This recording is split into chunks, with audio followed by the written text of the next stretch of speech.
Pour la première fois depuis sa remontée en Ligue 1 en 2006, Valenciennes est dernier de cette Ligue 1 et cela pour son 1000e match au plus haut niveau. Drôle de paradoxe donc pour cette équipe qui ne gagne plus cette saison depuis bientôt 3 mois.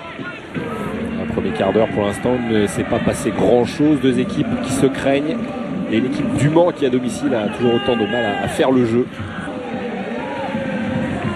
Avec ce ballon mal renvoyé, la frappe de loin qui est contrée. Oh, ça va passer juste à côté sur cette frappe de Le Tallec. Grosse alerte là devant les buts de Valenciennes.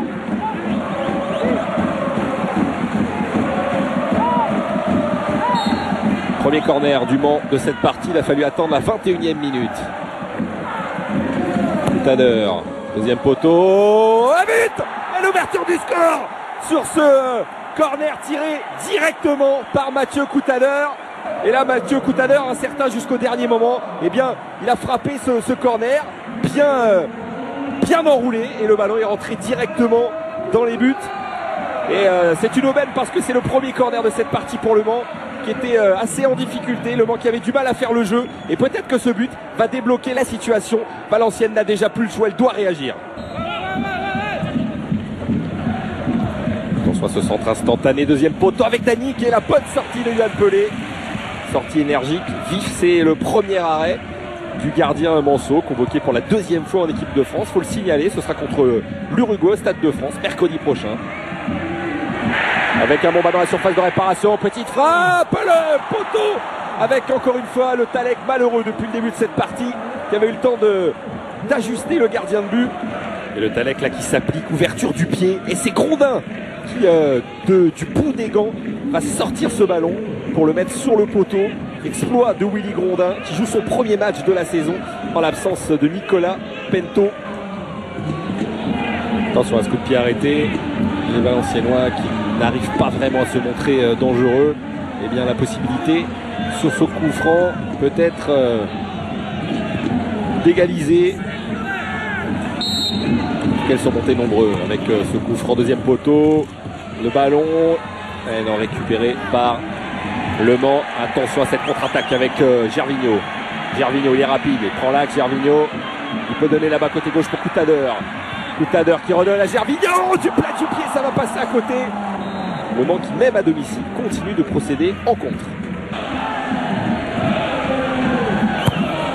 Il m'a dit avec cette tête, la barre transversale. Sanchez qui arrive à se démarquer, c'est la chance des grands gardiens. Ce ballon il ne l'avait pas. Sanchez il peut être déçu.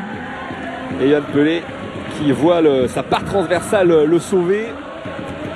Pas payé les Valenciennois.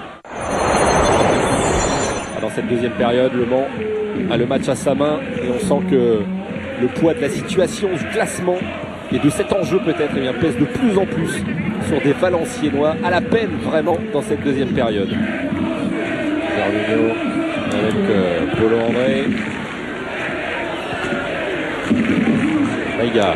Il y a bon coup à jouer, Coutader, Maïga, s'il passait dangereux, Maïga est passé, c'est un 4 contre 1, Maïga qui peut décaler la main là-bas, qui va frapper, encore une fois, Willy Grondin qui sort ce ballon, c'était un 4 contre 1, décidément, Le Mans qui manque de faire le break à plusieurs reprises, même si c'était extrêmement bien combiné, ça vient évidemment concrétiser une vraie domination du Mans dans le jeu, non pas au nombre d'occasions, mais dans le jeu et la maîtrise du ballon. Yves Bertucci avait demandé de l'agressivité toute cette semaine à l'entraînement. Le voilà récompensé. Le Mans, logiquement, s'impose après 3 défaites. Ça fait du bien pour les Manceaux. De l'autre côté, bonsoir, tristesse Valenciennes. C'est complètement éteint en deuxième période et on voit des joueurs complètement désespérés qui s'écroulent au sol.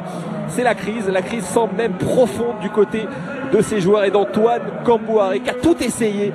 Mais pour les Valenciennes qui repart avec un 11e match sans victoire dans ce championnat, c'est grave, docteur.